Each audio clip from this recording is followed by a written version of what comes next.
Welcome back to Cocina y Soy. Today we are going to be making straightforward miso soup.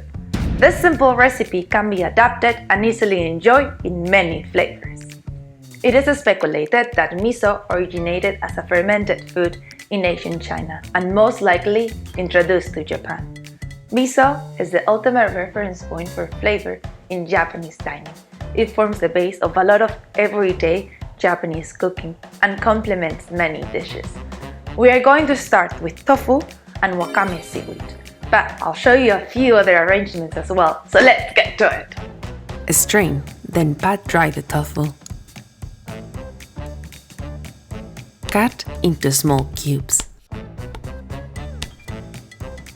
In a small vessel, add the water and dashi powder. Mix it until it dissolves.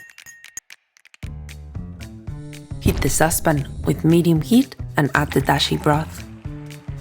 Introduce the tofu.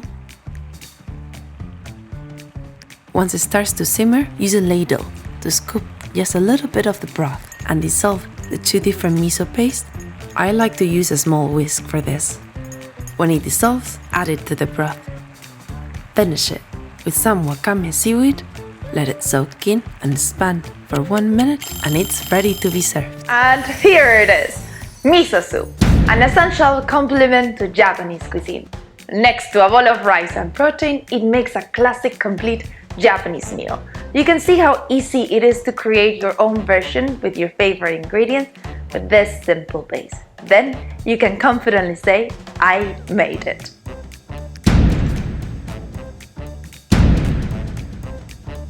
So good. Don't forget to watch the next part of this episode. Give us a thumbs up and comment below.